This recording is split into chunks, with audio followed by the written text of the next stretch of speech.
Help defend the Church by becoming a supporter of OnePeterFive. Your tax-deductible contributions enable us to continue our work to restore Catholic culture and rebuild Catholic tradition. Make a real difference in the Church. Go to onepeterfive.com/donate today.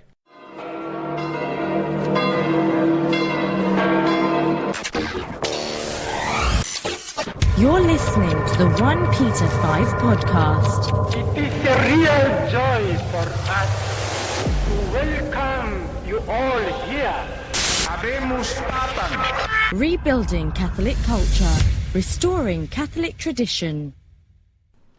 My guest today is Joseph Sciambra, a Catholic writer, speaker, and author of the book Swallowed by Satan: How Our Lord Jesus Christ Saved Me from Pornography, Homosexuality, and the Occult. He also has an active outreach ministry in the Castro district of San Francisco known as Jesus Loves Gay Men.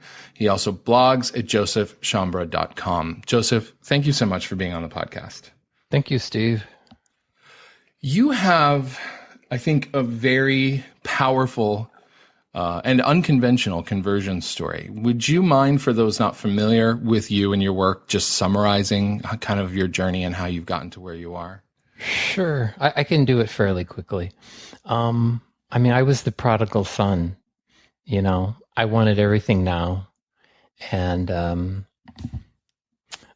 was raised marginally Catholic. Mm-hmm. And but made up my mind fairly early on. And I can get into that more if you want. I grew up in the 1970s. Sure, yeah, let's talk about it. There's the post-conciliar church. Mm-hmm. And there was a lot of emotion, no doctrine, no theology, nothing substantial, no truth. Everything was relative, a lot of indifference. We made it up as we went along, and I did that, and decided that I was gay and left home. And, my family was fairly, I wouldn't say liberal, but not Catholic. And, right. So they had a problem with me being gay, but not a huge problem. Mm-hmm. And left, went to San Francisco, got into everything I could. I've done everything gay that you can imagine. And I know that world. But, like the prodigal son, everything just went wrong. And I ended up sleeping with pigs, literally. And it just shocked me out of it. And turned around and went home. Would you say there was a moment where you definitively see that as sort of, they call it your bottom, your turning point? Was there a moment where you said, that's enough, I'm done? Yeah. Yeah. It's fun. Yeah, it is. It got too dark for me. I got into a lot of very, there's a lot of extremes in the gay world, and not everybody goes to the extreme, but if you want to, it's readily available, and nobody is going to. No, at least publicly, nobody's gonna say anything against you for going that way. And right. I did, and it just got very sadistic and ugly, and death became a reality. And Christ just said to me, "You can either live or you can die. You can go to hell, or you can have another chance." And I took another chance. That's fantastic. I don't know, is that that's not a very common thing, is it? I would say, I've talked about this in the past, because people want to know, not so much people that are in the gay life, because when you're in it, you don't really think about getting out. You're just in it, and it's the way things are. But for people that have loved ones and family members in the gay life, they want to know, how can my son or how can my brother get out of the life? And And I try to tell them, you can pray for that person, but ultimately they are the ones that have to get out. And like you said, almost like an alcoholic, you do have to sort of reach your limits. Mm-hmm. And then you say, enough is enough. I mean, it happens for different people in different ways. I mean, I had friends, especially during the AIDS era, where they lost somebody or they lost several people, and they finally said, I've had enough. I'm done with this. For me, it was different. I mean, my threshold was, I think, a lot higher, because I had lost people to AIDS, and that I didn't get out after that. I just kept going with it. So it's different for different people, but ultimately they have to make the decision, and I just think it has to get bad for them. This is on a tangent, but that's why I tell people, if you have someone in the gay life, don't make it any easier for them. Yeah, I want to talk to you about that more later. It's one of the topics that I think that you handle that very few people do, and I think it's really important advice. But so you leave San Francisco. I mean, you literally get in your car and you leave. I did. But then, I mean, what then? Would you say that you were healed of same-sex attraction? Is that even language that you would use? How does that work? Yeah. I went home to my parents. My parents were willing to put up with my, BS to a point. Mm-hmm. When I started coming home with freaky people, specifically my dad had said, you're not welcome, which was the right thing to do. Right. And, but when I called them, well, it happened a little more dramatically than that. I ended up in the hospital, and my mother had, come to see me. And, when I got out of the hospital, she took me home, and I just told them I'm done. And of course they took me in and said, we'll do whatever. I mean, at the basic level, they provided me with a room and a bed and a place I was pretty sick physically. Mm-hmm. And the healing process took a while, because the gay, I don't want to say the gay demon, but the gay, it is a demon, but the gay spirit is a tough one to kick. And although God rescued me out of the place I was in, the physical place, the spirit lingered, and that took a while to get rid of. I want to talk to you about both of the components to this. The spiritual one that you just brought up. Your title talks about being saved from the occult.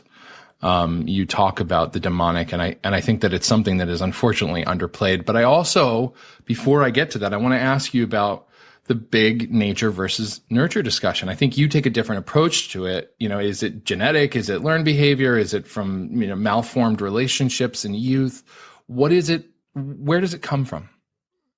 You are definitely not born that gay. That's one thing I do know.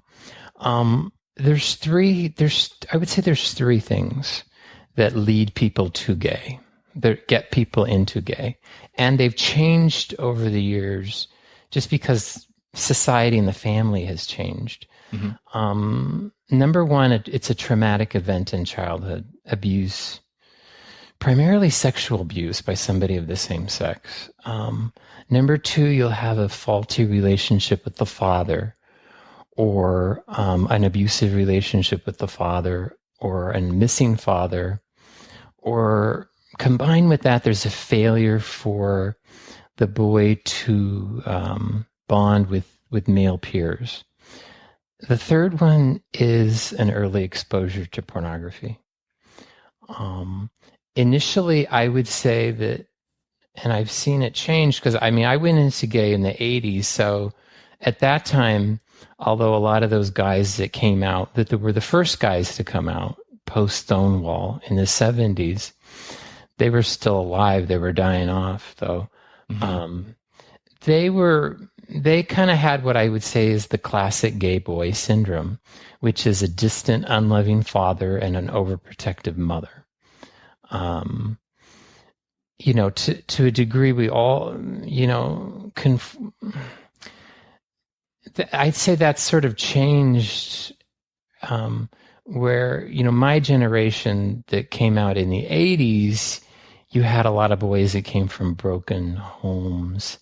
But I mean, you still had, this is getting kind of complicated, but you still had variations on that classic gay boy syndrome, where there was something wrong with the father. I've never met a gay guy that had a really good relationship with his dad.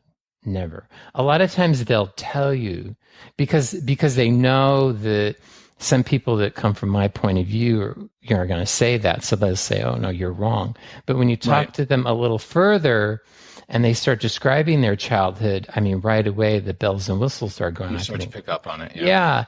But it's also, and this is sort of a tangent too, there's sort of a shared delusion in the gay world because you all come from the same kind of background and you all kind of talk about it to each other, and it's not weird anymore because you've all kind of got the same cloying mothers and distant fathers, so it doesn't seem unusual to you.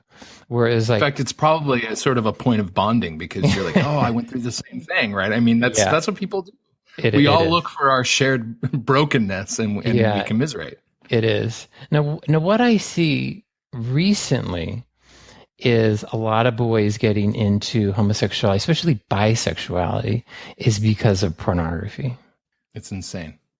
I want to get to the role of pornography, but this is kind of a two-part thing. So I do want to ask you about, you talk about the gay demon. I mean, I have not had the opportunity yet to read your book, so I don't know the stories you've told there, but I know that, I mean, this is look, spiritual warfare is real for all of us, and the demons are there for all of us. But but I mean, you've had an experience that I think that drives it home more, right?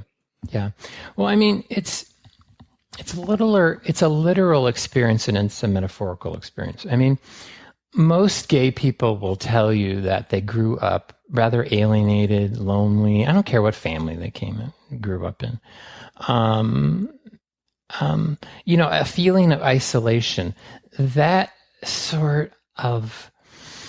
situation lends itself very well to outside influences coming into our lives, where we just open ourselves up literally to evil. And it's not that we do it consciously. It's not like we're saying, I want to become possessed but it's just, there's a desperation in homosexuality. And a lot of times it comes from a good place where you're just desperate for love and desperate for acceptance and desperate to be affirmed. Especially if you've come from a childhood of abuse, and it just opens you up for this stuff. And all of a sudden, especially when you get into the gay lifestyle or the gay community, because sexuality and sex and perversity, and I know they're going to deny it, but all you have to do is go to any gay pride parade and you'll see it. It's so open and it's so pervasive that you just buy into it. And you don't realize what you're buying into. I mean, the devil is very deceptive. He can make it look really good. But you don't really realize what you're getting. And I didn't. When I walked into San Francisco in 1988, I mean, AIDS was raging, but I wasn't really sure what I was getting into. I had no idea. You just were looking for something that you didn't know how to fill.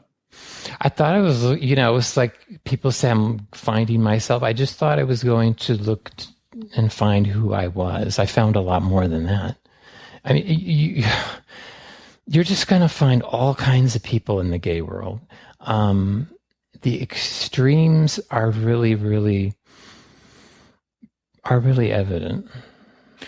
Spiritually, what is the weapon that you have found is most effective in combating that demonic influence?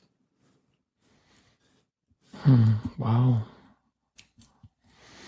I would say just staying close to our Lord Jesus Christ, staying close to the sacraments, the Eucharist, confession, Our Lady through the Rosary, Saint Joseph, especially for men, just a strong devotion to Saint Joseph, the terror of demons. And if you have that, you're going to be okay. What sounds simple? It sounds simple. No, I mean, the thing is, though, I mean, those are essentials. They are absolutely essentials. And I think the Rosary, in particular, in terms of personal devotion, I mean, the sacraments obviously provide a grace that nothing else can. But in terms of the private devotions, the Rosary is the weapon that everybody needs. It's just tradition. It's just going back to tradition. And it's funny because I was raised in San Francisco in the 70s, very liberal. Whatever goes, right. This was post-Vatican II. And when I came back to the church in 1999, it's strange, but, because I was raised a very liberal Catholic, but it's like inherently, it was just infused in me because it's like once you've like been in the suburbs of hell, you just kind of know like what the core is, and you don't want to go back to it. So when I came back to the church, I just I didn't want anything halfway. I didn't want flaky Catholicism. Yeah. And I ended up going back to a very like sort of what some people would say is like a hard line form of Catholicism. But it's the only thing that works. Well, something that I saw you write about recently is your experiences coming out of that and trying to go to confession.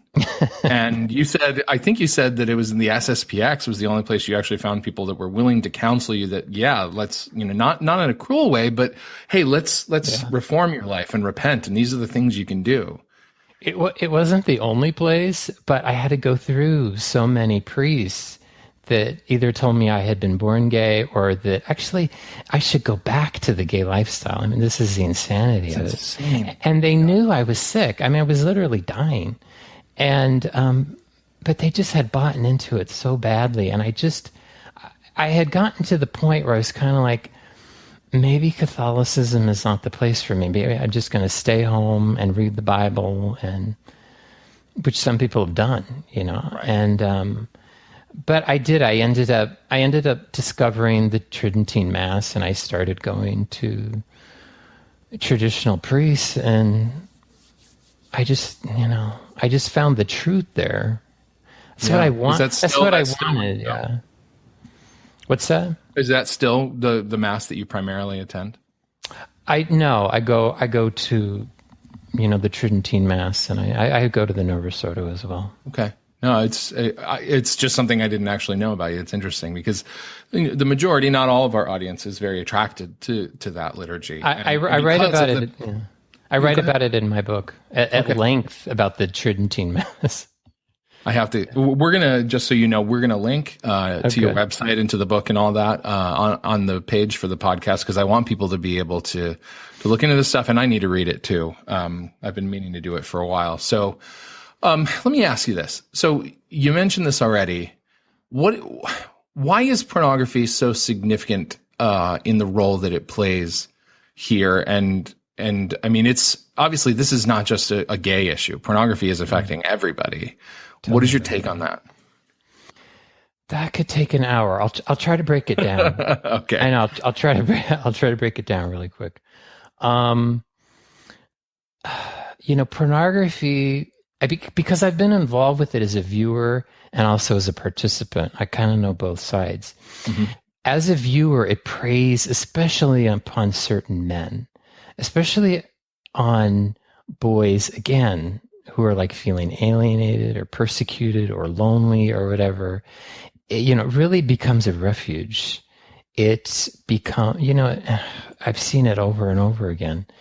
It becomes a doorway into, literally into the demonic, because, I mean, what you are watching, especially with internet porn, because I was involved with pornography, but not internet pornography, because I left the gay lifestyle and porn in 1999, just as sort of the internet world was really sort of gelling.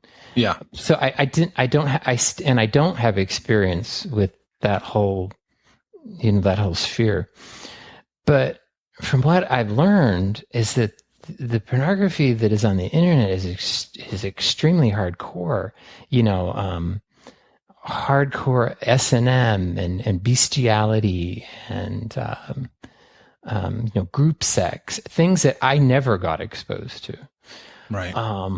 So that is going to warp you seriously. I mean, you are just going to think that stuff is okay. And this is why I'm seeing young men get into the gay lifestyle, because, and I'm getting off the pornography thing, but in the all-male world of the gay community, you do not have the tempering influence of women. I mean, there are things that, I don't care how kinky some girls can get, there are things they're not going to do.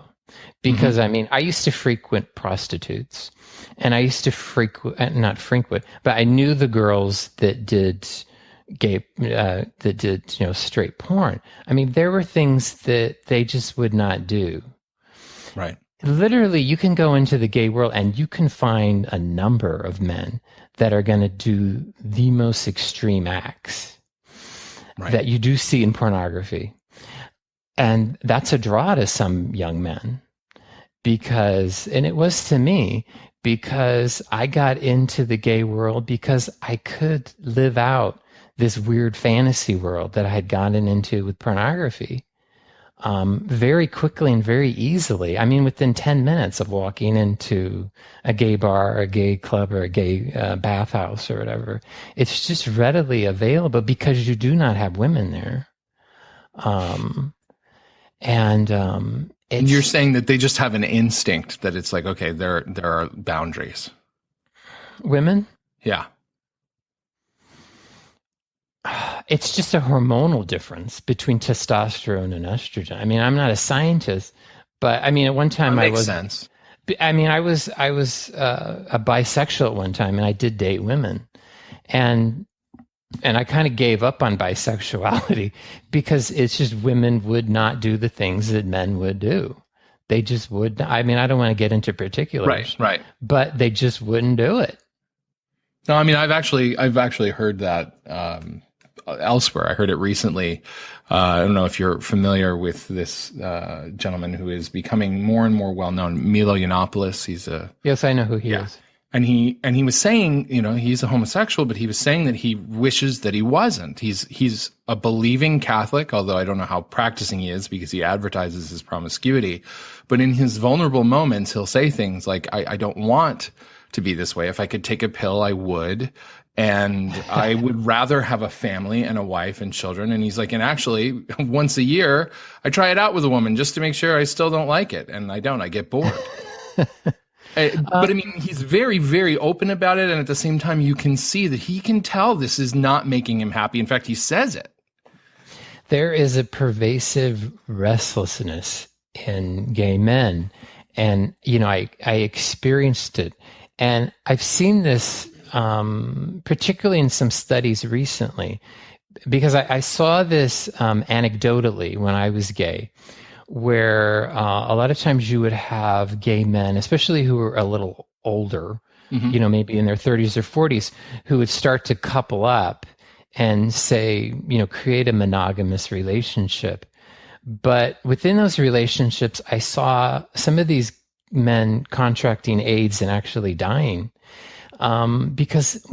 And studies have been done recently that these so-called monogamous relationships are not really monogamous, that they're open relationships, because there is always this restlessness within gay men, because it's just with two men, it just doesn't work. There's not a cohesiveness there. There's something that doesn't get satisfied on a natural law level. Yeah, it lacks. And tragically, what you have now, and it's complicated, but the majority of HIV cases in the gay community, over 60%, are within steady relationships. Yeah, meaning the gay men are getting HIV more so from their husband or boyfriend than from a stranger. Do you think, this is... somebody mentioned to me recently, somebody who'd worked in the pro-life movement for a long time, that things like the Genocide Awareness Project that shows the reality of what happens in abortion is, while it's jarring, it's one of the few things that they have found is effective in changing the minds of people who otherwise wouldn't consider just how bad abortion really is. And they said, honestly, we need something similar to the extent that people could take it with the homosexual lifestyle. I mean, you've talked about the physical damage that it does to bodies, the shortening of lifespan, the incidence of disease, all this stuff. But then I also wonder, would it be effective? Is pornography sort of immunizing the straight population against the kinds of things that they might have otherwise found revolting? Yeah. Because they're seeing it, in straight porn. There are studies that have shown that men who watch pornography regularly are, more open to accepting of homosexuality on a social level, on a cultural level, because it does have that effect. As for your other point about maybe sort of shocking people or telling them, I would say it would only work in terms of young people who haven't entered the life. Mm-hmm. I think once you've made the decision that you're gay and you're going to go into the life, it's very difficult to turn somebody around. Because again, I went into gay in 1988, which probably was the worst time in history for a gay man to go into the life. You couldn't have picked a worse time, but I did it anyway, because I just felt like it was the only place I belonged. I just felt like I had to go there. And I mean, part and parcel of that, it was kind of a failure on the part of the church. And it kind of takes me back to that massacre in Orlando, because where you had all these poor guys, I guess a few gals too, just congregating in a gay club. It's just the only place they felt like they belonged, and they just end up in these places. And I mean, I did too. It's just, I don't know, the church a lot of times has just failed us, and we just end up going there because we don't know anywhere else to go. So let's talk about that. I mean, I've definitely seen you express frustration a number of times over the way the church is handling people who have same-sex attraction or are actively living in that lifestyle. What is the problem, in your opinion, with what's going on with the church? Why and how is it failing these people? I know. I don't want to be politically correct, but I don't want to scandalize people. So, I think to a certain degree, the child abuse sex scandal, which was mainly perpetrated by gay priests against boys, I think those priests have been pretty much weeded out. Okay. Just through court cases and just through the legal system. I think there are a number of priests who remain in the church who are, if not gay, actively homosexual, are certainly sympathetic towards the gay cause. And I'm not just saying this because I believe it. I'm saying it because I know these men, and I've talked to them, and they've tried to counsel me. So oftentimes these priests, because they're interested, in the topic of homosexuality, and they're interested in, quote unquote, ministering to the gay community, they oftentimes are given positions of power or given pastoralships at churches where there are large gay communities. And then you have this environment, this toxic environment. It's just feeding them. In the parish where there is gay affirmation. Sometimes not going as far as saying approving every sort of deviancy that you find in the gay community. But I mean, I was told by priests that, okay, scale it back a little bit, go and look for someone and settle down with one guy. I mean, that you see a lot of time, and I'm not saying it's everywhere. I'm certainly not saying that every priest does that, but I'm saying that in certain parishes, usually in large cities, San Francisco, Los Angeles, New York, where you have gay men, in the parish and you have a gay affirming priest, it sets up an environment that is madness. Oh yeah, and I mean, from the priests that I know, they have told me that it is still very much a problem. Some of them have been more or less driven out of the priesthood because they felt that they were just surrounded by it. Oh no! Oh, that's too bad. Yeah, I just had a conversation with somebody the other day about that. Oh, that's too bad. Well, we need them. We don't want them driven. I know. But it can be very difficult for them because they feel trapped. I know priests in the Bay Area who have really tried to take the church's position on this issue and have found themselves persecuted. I believe it. It's just a world turned upside down. Well, I mean, it reaches every echelon of power within the church. One of the most well-known situations that exists today, I don't know if you're familiar with it, but the administrator of the papal household, Monsignor Battista Ricca, has had a number of articles written about times he's been caught with rent boys or pornography in his suitcase. I mean, it's to the point where this has been going on for decades, and it's not an unknown quantity, and yet there he is overseeing the papal household at the Casa Santa Marta. So the acceptance goes all the way to the top. It seems. I mean, on a personal level, it's not that I don't care what these people do. It's between them and God. In what I do in a ministry, it makes things very difficult for me, because when I have men that talk to me and, are maybe actively thinking about the Catholic Church, I have to be very cautious about what church and what priests I send them to. Yes, because absolutely. if they walk into their local parish, I have no idea. Because I did that. When I came back to the church, I just walked into a church. I didn't know, I just thought, and I got some crazy information. Mm-hmm. I mean, this is a common problem for everybody who's trying to evangelize right now. Yeah. You don't know what kind of failed catechesis you're sending people into. You don't know what kind of liturgical abuse. You add this layer to it on as well as something I hadn't even thought about, but it's crazy. It's very dire too, because a priest could be sending somebody to their death in the gay world. Mm-hmm. It's just not something to mess around with. Yeah. So let me ask you this. What we're talking about is becoming a bigger question with what happened in Orlando.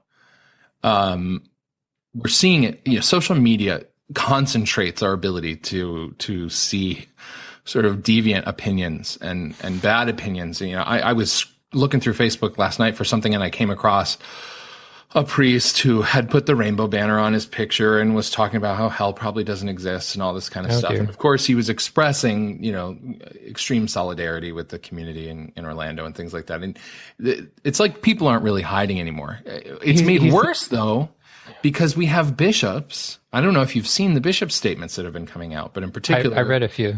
Yeah, in particular, one bishop, basically said that Catholics are persecuting. Yes, I read gays, and that we're targeting gays and breeding contempt for them. And yes.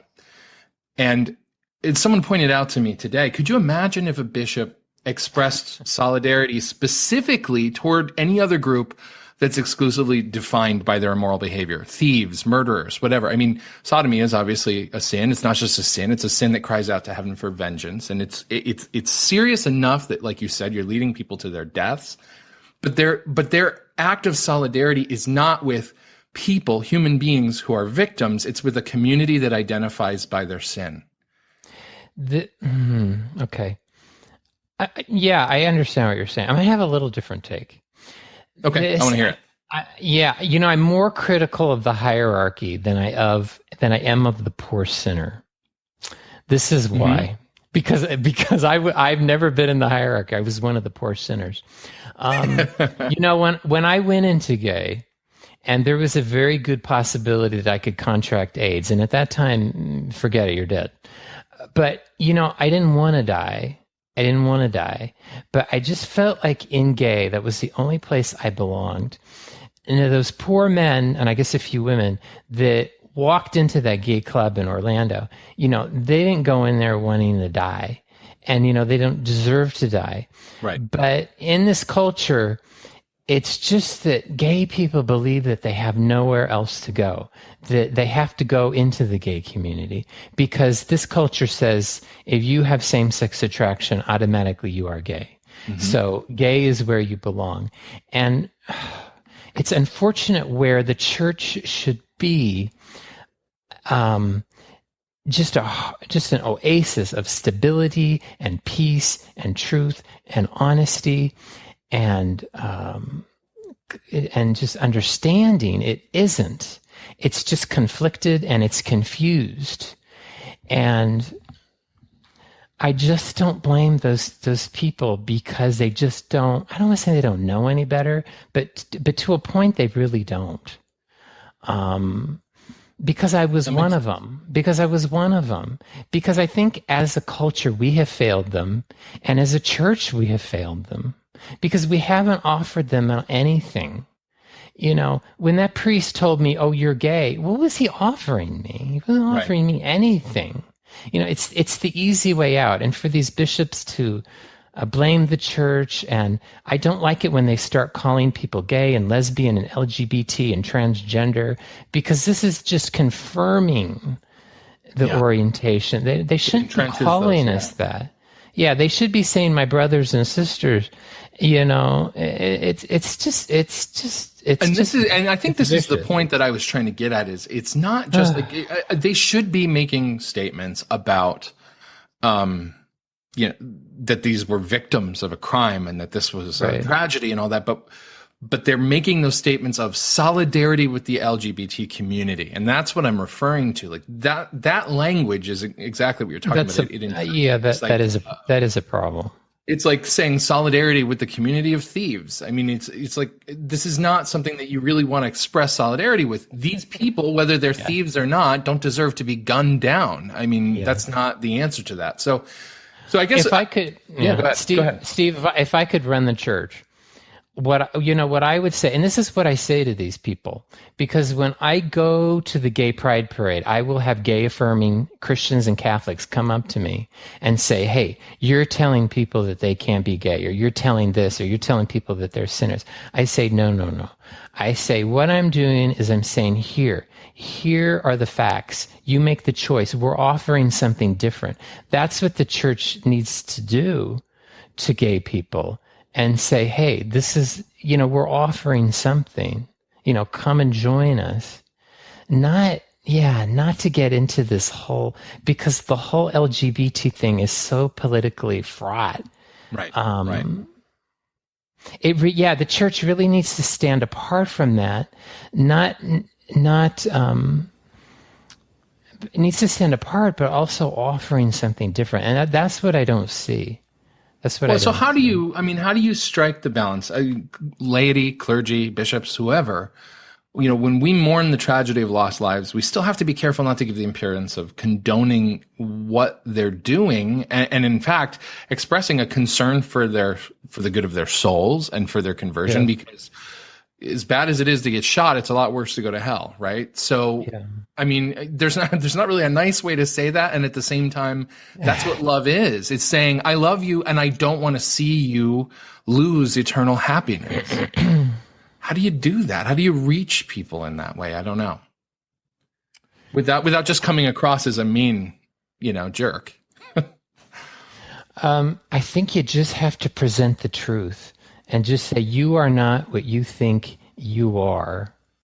Pope Benedict XVI, when he was Cardinal Ratzinger, made it very clear in a letter he wrote from the Congregation to the Doctrine of the Faith that we shouldn't reduce people to, heterosexual and homosexual. That every person, has, as he says, problems and difficulties. But what the church provides is an identity with God, that you are a creature of God, and that you're his child, and you're meant for eternal life. Sounds simple, isn't it? Yeah, it sounds wonderful. Yeah. So I think when bishops just insert themselves into this whole LGBT milieu, I think they've already made a mistake just from the get-go. Yeah, they're buying into this lie of this is who God made me to be. Yeah. It sounds basic, but it is. It is. I've always said that the problem of homosexuality is a very basic problem. It's not I think it's been created into this sort of weird, stuff that it just gets into all this stuff, transgenderism and identity and all these different things. It just keeps bifurcating. It just keeps like more and more and more. Yeah. There never seems to be enough classification. No, it never will. But it's very, very simple and it's very basic, because when you talk to these people that are involved, there's a wound from childhood that's just there, and it never gets treated. And it just lingers. It's It's so simple. Talk to me about your ministry. What is it that you do, and how is it received? Well, I started it. I initially naively thought that, sort of coming back to the church, I would have something to add to sort of the discourse going on. To use the very liberal terms, I could enter into the dialogue about this issue within the church, but, my voice has been rejected. So I do not, I'm not in that dialogue. So, no church, parish will have me as a speaker. So, what I did was I just literally walked from the parish church there in the Castro that said, no thank you. And I just walked literally 2 blocks to Castro Street, which is the center of the gay universe. And I just started talking to the guys. And that's all I did. And I just said, I brought my book and said, here, you're interested, read my website, and, check it out. And how is that? I mean, how do they take that? How do they receive it? Is it ambivalence? Is it hostility? Is it a mix? It's a mix. I mean, most of them just sort of think I'm a kook, and that's it. There's a few that get really angry, not a lot. Some of them are just like sort of indifferent, like, well, that's what he's doing. But occasionally I do meet people that are genuinely interested in just generally kind of at a loose end, and like me, like I used to be, and just are looking for a way out. And I have helped, people get out of the life who just. So what do you tell them if they're looking for the way out? I just tell them, I just give them a simple message, and it's that you do not have to be gay. If you're unhappy in the life, and I'm not dragging people off the floats at the gay pride parade that are dancing and saying, stop this, the people, because that's just pointless. But the people that are genuinely not happy in the life, and there's a lot of them, there's a lot of guys that but they don't know what to do, because the church has just been reticent about offering anything. And they just don't know where to go. So a lot of them just stay put, and they just sort of try to stick it out. But I just tell them, there is, and it's kind of bizarre, but it is kind of revelation for them that somebody did get out of the life. And there are a lot of other people that did, because, we're not really given much of a platform. So, and it gives them hope that yeah, there's something else for me other than gay. Is it you who has observed, I've read this somewhere, I think it's you, who said that you've found a lot of Catholic upbringings among these guys? Oh, yes. I would say the majority of them were Catholic. Yes. I'm trying to think, just going over my friends. Yeah, most of them were raised Catholic. Oh, yeah. What do you think the connection is?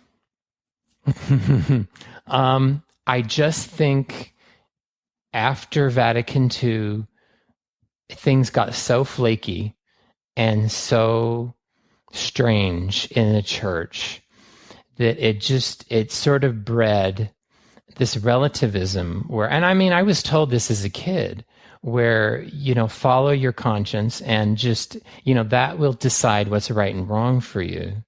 you know, so all of us did that. And those of us that sort of had a gay inclination were kind of like, well, you know, okay, you know, let's go this way. And, you know, I don't know. It just, that's it. It's just, we were never, I hate to beat a dead horse, but as kids, we were never really given an alternative point of view that perhaps gay wasn't the way to go, you know, and I don't know if that would have stopped a lot of us, but I mean, it might have stopped a few of us. So what do you think that a healthy and helpful pastoral care for people with same-sex attraction should look like? Well, you know, it's different for different ages. For people that are in the life, I mean, it does have to be more caring and more compassionate. Mm-hmm. I'm not saying hide the catechism like a lot of priests and, you know, prelates are saying, you know, don't talk about disordered, you know, don't talk about these things. You got to talk about these things because it's just what the church teaches.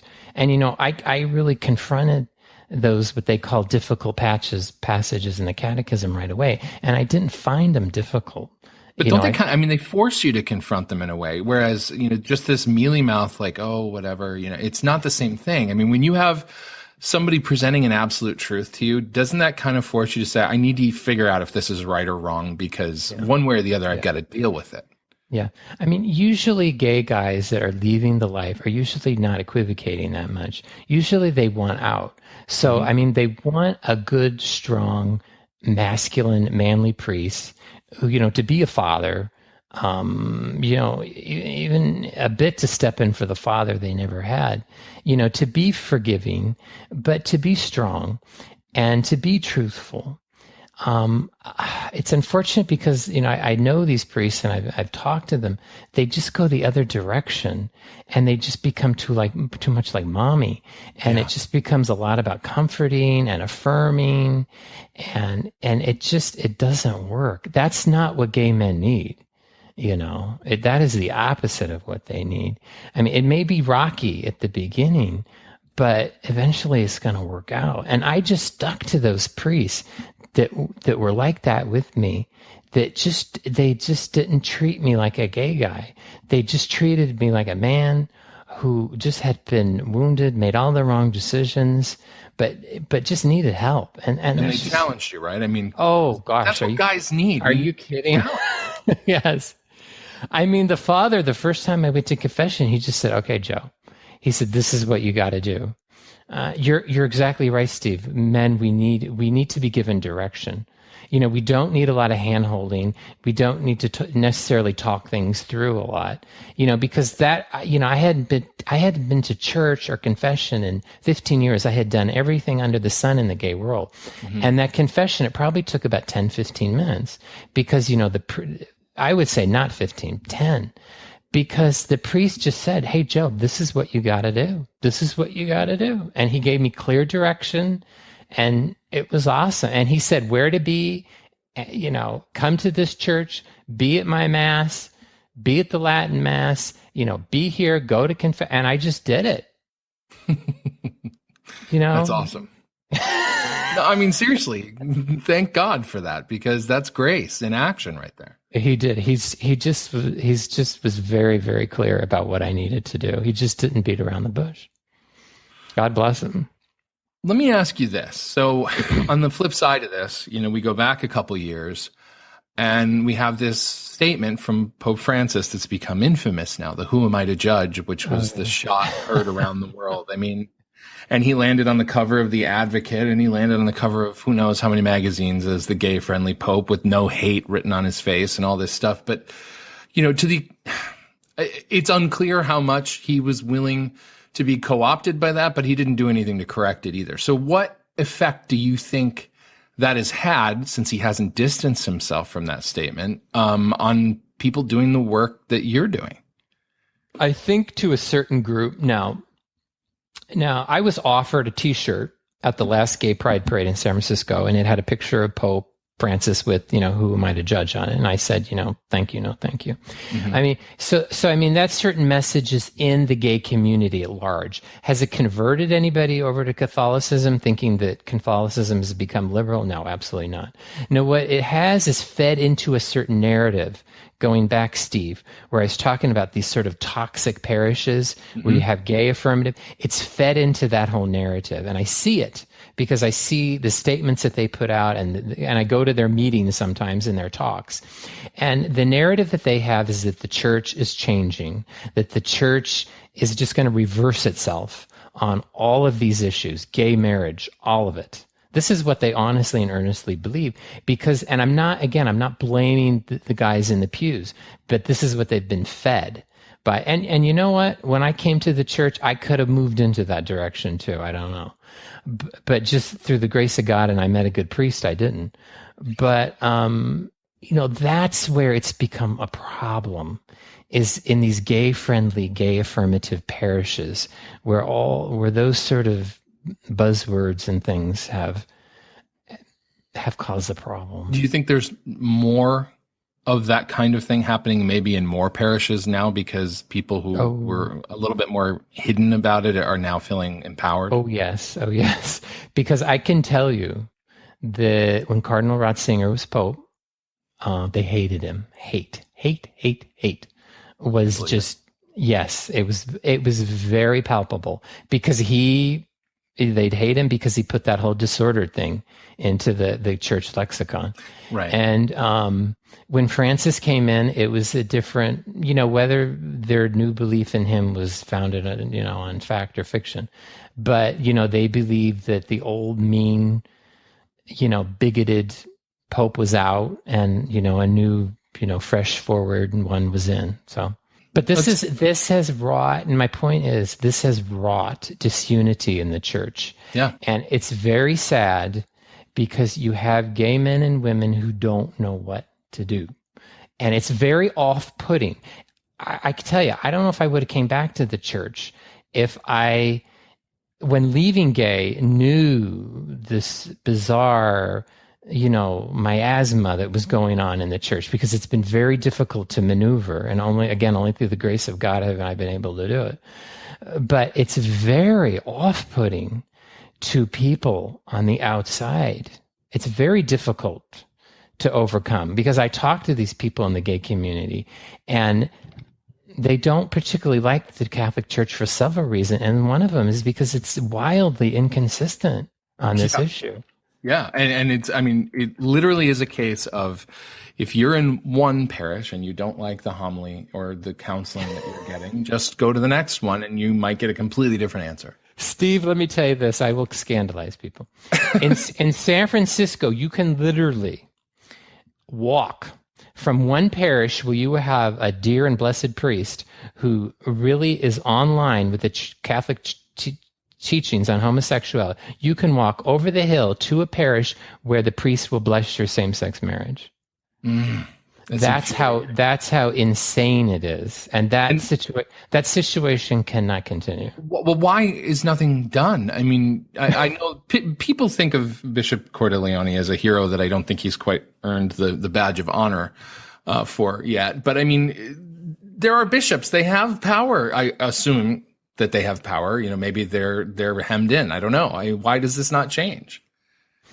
Again, I think it's complicated. It goes back to what I was talking about, where you have priests who are gay affirmative for several reasons, end up in parishes where you have large gay communities, and they get settled into that ministry. And I think bishops are reticent, maybe fearful, to step into that politically, because it becomes politically charged. They're reticent to step into that mess, and it's going to take somebody with a lot of guts. Yeah, and somebody who's not only not worried about the political implications, but the financial ones, because frankly, that's really where a lot of that hold is. Yes. I believe. Let me ask you this. So with the synods on the family, we've had a number of theologians and clerics concerned about a sort of institutional Catholic deconstruction of marriage. And we also saw in the 2014 synod that there was language in the midterm report about homosexuals having unique gifts to offer the church and so on. Do you have thoughts on how these synods and Amoris Laetitia afterwards are influencing the cultural and religious understanding of human sexuality? Because frankly, I mean, the battle we're fighting right now for marriage, I see these things as all connected, but I'd be curious to see what you think. Again, I would say in terms of the gay community, because that's the only thing I know, is within the gay community at large, I'd say the influence is negligible. Within those gay-friendly parishes, these, confused men and women watch very keenly. They're not stupid. Very keenly what every pope, bishop, priest says. They latch onto it. If it's gay affirmative, they throw it out there, and it's sad. It's pathetic in a way, because it affirms whatever delusions they have about their sexuality and their relationship with God and the church. It affirms it, and then they use that as a way to, sounds rather nefarious, but they use this as a way to recruit others into this movement, which is ultimate goal, is to change all of these teachings in the church. And they have done this in a meticulous way. I mean, if you look at groups like New Ways Ministry, Dignity, they have been able to co-opt bishops and priests into this movement that buy into this stuff. And consequently, these men, for whatever reason, have been able to get into the hierarchy of the church all the way up to the Vatican and influence this stuff. It's just madness. Madness. But I mean, we've seen indications from members of the gay community over the last few years that the whole push for gay marriage is, at least in part, an attempt to destroy opposite sex marriage, normal, traditional marriage. Have you seen that sentiment? I mean, we've seen some articles and things like that from leaders in that movement, but I mean, is that really even a thing, or? No, you don't think so? No. You know what I think it is? I think the embrace, we don't have enough time for this. I think the embrace of gay marriage by the gay community is a symptom of collapse. It's a symptom of failure. Because when I got into gay even in the 80s, the last thing anybody wanted to talk about was gay marriage. It was all about sexual freedom and, throwing off these bourgeois, sexist, notions of marriage and monogamy. That's not what we were about. We were coming out of the 60s, flower power generation, where we wanted to sleep with who we wanted to, when we wanted to. Nobody could tell us, we did not want to be like our parents. Right. That's why we went to gay. This bizarre sort of embracing of normality and middle-class values that you see in like Ellen DeGeneres and Nate Berkus and, people like this is signaling that the gay experiment has failed, that essentially they are retreating, to everything that they fought against and hated. And it has to do, I think it has to do with AIDS, which, no one has really fully dealt with, including the gay community. AIDS and just the continuing ravages of HIV and gonorrhea and now syphilis and all these things in the gay community that nobody wants to talk about except the CDC. It's just wreaked havoc and trauma in gay men. And they just at a certain age pull back and retreat from it. And the ultimate tragedy of it is that now you have the majority of the gay population being infected with HIV while in a committed relationship, because these pseudo, June and Ward Cleaver relationships are, they're not that. They're open, they're ambiguous. they're susceptible to all these things about three ways and all this stuff. And it's just collapsing, like I said. That's a fascinating take, and I've never heard that before. But Is it? No, it makes sense. It actually does. I noticed it right away when I saw this stuff about gay marriage, because again, when I was gay, it was not on the radar. And right. I just thought, where is it coming from? Interesting. Yeah. So let me ask you this.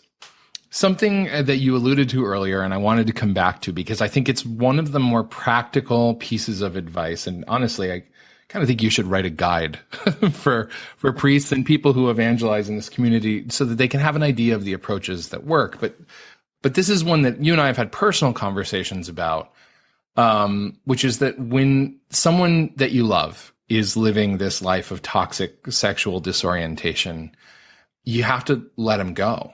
And you talk about the parable of the prodigal son, but not in the way most people would think. You have an interesting take on that. Would you explain, the role of the father speaking to the son as he leaves?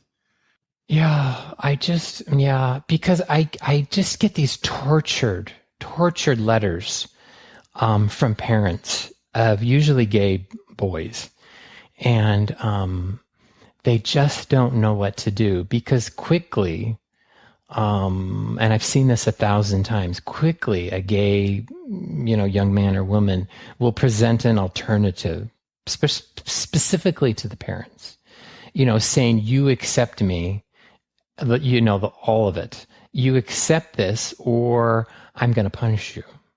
And this goes back to the whole family dynamic. All this stuff goes on in the family. It's all family centered. It doesn't take place in society in some sort of, vague, it's all family related.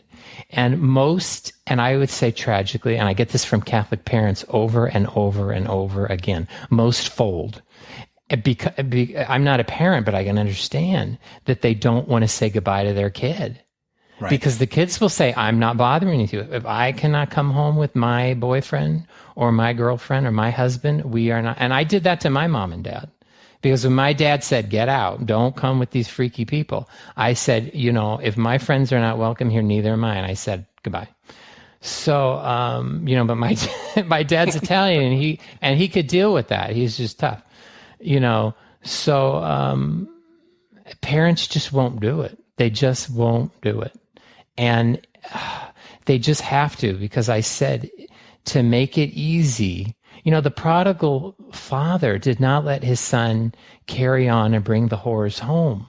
He just said, if this is the life you want to get into, you need to go do it. Here you go. I love you. Bye-bye.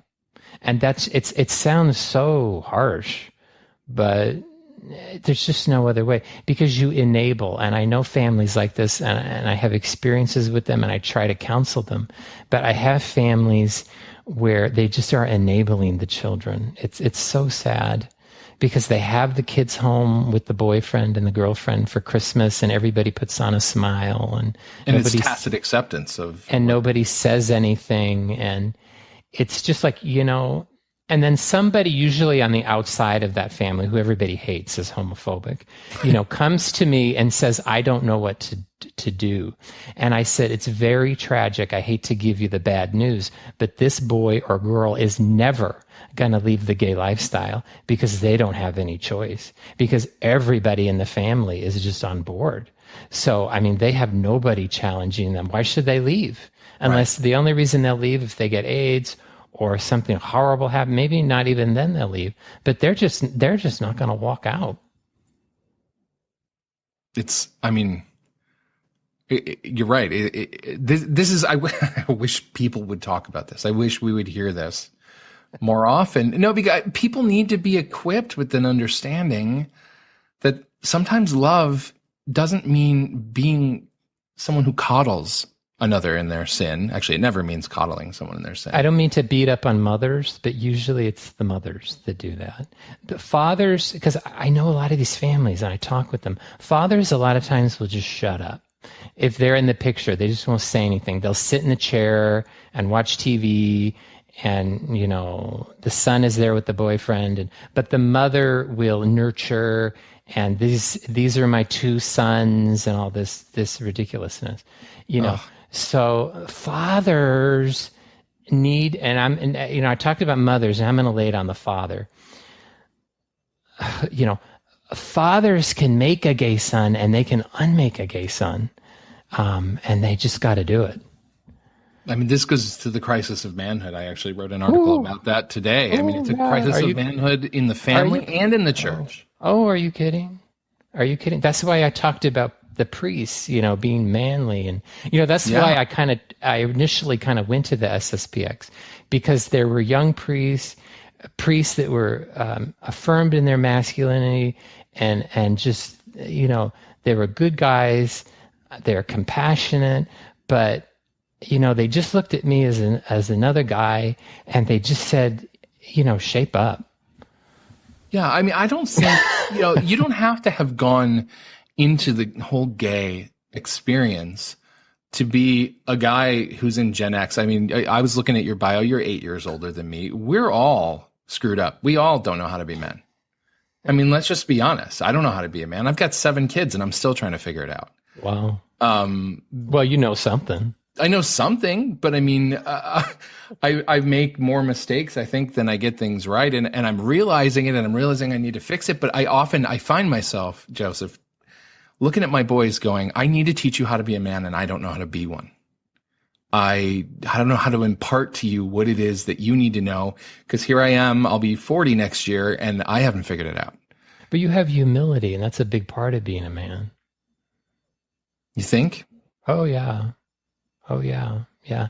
You know, because the gay world worships this inflated, fetishized caricature of masculinity. And that's what you see everywhere in the gay world, with these sort of overpumped steroid guys that they put on the floats and everything. You know, that's not what manhood is like, because the priest that brought me back into the church was a physically small guy. You know, he wasn't a big guy, and he wasn't loud, and, you know, he wasn't boastful, but he just was affirmed and confirmed and secure in his masculinity. And he can impart that to other people, not by so much what he did, but I mean, just by being. Yeah. And I kind of talked about that with the Latin Mass, where there was just a beauty in that, where men could just bring beauty into the world just through their actions. And it wasn't like a priest-centered Mass like you have in Novus Ordo, where it was all about what the priest said and how he acted and how he smiled, or, you know, his sermon or something. It was just the beauty of the Mass that this man could bring into the world. And it just got me thinking, like, totally different about what manhood was. And maybe it wasn't so much about doing something, it was just about being. I don't know if that makes sense. No, it does. And actually, it holds true everywhere I've been. I've been going to Latin Mass for 12 years now, and I've been all over the place. And everywhere I go, I notice the number of young men, attentive men, fathers with big families, fathers who know how to handle their children. Oh, yeah. It's a completely different experience than the old ladies in tennis shoes that you see, you know, at most parishes. That was my experience because I came out of the Simon and Garfunkel Mass of the 1970s, which just turned me off even as a kid.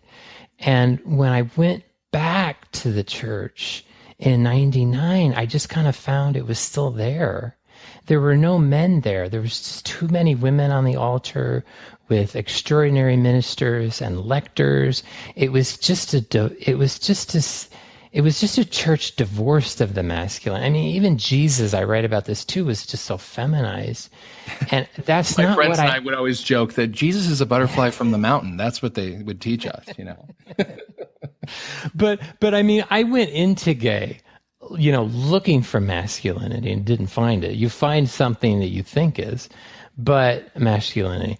But when I went to the traditional mass, and since we're on the whole Tridentine mass, I mean, that's what I found. I mean, you talk about that in the pews where you have like young guys with kids and all this stuff, and you had very masculine priests on the altar. Again, not necessarily like they were butch and tough, but they were just grounded in the truth and grounded in reality and just embodied certainty in faith. You know, they weren't equivocal. They weren't wavering. They weren't, it's hard to explain. You know, they weren't trying to, make me feel good or whatever, or, play into my insecurities or whatever. They could just see through stuff. I mean, like I said, gay is a simple thing. It's, they've got all these experts in LGBT stuff in the church right now. You don't need it. It's a simple thing. It's somebody wounded. And with a wounded man, another man can just see it and point it out and just guide this guy back into the church and into the faith and into health. And it's just so easy. We don't need all these experts. A lot of time they're women and they're religious sisters that get into all this LGBT ministry. That's what we don't need. That's not what gay men need. That's profound. It really is. It is. Okay. I mean, look, it's something we say a lot. It is, save the liturgy, save the world. There is something, and I just wrote about this past week. I think it was a grace that God gave to me to understand that there is something about the way we worship him gives us perspective on our place in the universe, our role, our duties, our obligations, where we stand before him. And in any mass that gives us a cause to worship ourselves or to focus unduly on how we feel about the mass, or the priest is looking at us and we're looking at him and we're having what appears psychologically to be a conversation. Yeah. We lose sight of divine majesty and of our place and of the nobility. And the nobility that is in the old mass, I think, is one of the things that really attracts men. There's ceremony, there's structure, there's, it's almost a military kind of a thing. There's just something about it that feels right. And you don't hold hands. No, you don't hold hands. I don't want to hold your hand. I don't either. I don't want to hold anybody's hand. Don't touch me. I'm praying. Stop. I don't want to hold my wife's hand. I love her. I'll hold her hand later, but not now. We're at mass. And yeah, people get so offended when you don't want to do that, but it's like, it's not about you. It's about God. I'm here for him. Yeah. It was the church and the liturgy when I came back to the faith and I knew nothing was just very inherently off-putting to me.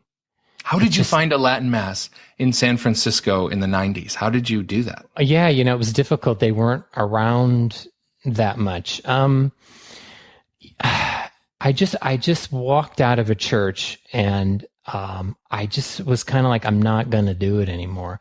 I found out through the grapevine that there was a priest offering a Novus Ordo Mass in Latin. So I went to that and I kind of thought, this is cool. And then, back then, I call that the gateway drug. Yeah. That's how I got started too. Yeah. I mean, it was cool. And there was, and all of us Latin Mass people kind of hang out together. And there was a lady there that, with the mantilla and the big missal book. I had no idea what this stuff was even about. And she said there is an FSSP, the Fraternity St. Peter, in Sacramento. And I was like, oof. I go, that's like an hour drive. But I just said, this is a matter of life and death for me. I don't know what I'm going to do, So I just said, I'm making the commitment. And at that time, the fraternity was in just a dumpy, just a not nice neighborhood in kind of a rough area. That's usually where they end up sticking us. You basically need to go armed to mass if you're going to survive the experience. It was close to that. It was rough. People clued me in and said, don't leave stuff in the car, blah, blah, blah. And I met the priest there. And again, he was a short guy, but I just knew he was a man and just a man of truth. And he's the priest that really helped me. And I just hung her, and he knew my background through confession. He knew I was really struggling, and he just let me hang around him a lot. It's sorrowful that priests are so bogged down with administration and they become like parish facilitators. You can't get them for confession, let alone spiritual direction, because guys come to me and ask, well, who can I get for spiritual? I just say, good luck. You're just not gonna, the priests simply do not have the time. Yeah. I haven't had spiritual direction in 20 years. I mean, yeah. But this priest, because all he was a priest, he just let me hang around. It's sort of bizarre when you think about it, but he just let me hang around him. And he just, he just was like a father to me. And, you could look at it as like Saint Joseph and the boy Jesus. He just guided me and taught me and just took the time to sit with me and went to he had adoration, and he just was with me. I was very blessed with that. And he just modeled for me everything holy and manly and beautiful. And he just did that for me when I needed somebody, and God bless him. That is fantastic. Man, a little choked up at that one. That's, no, look, nothing breaks me down like seeing God's grace in action. It's just, it's a very moving thing. So let me ask you this as we move toward wrapping this up, because I could talk to you all day, but you probably have other things to do. So I'm cool. You take a lot of heat for the positions that you hold. I know you do. I've seen it. I've seen you comment on it.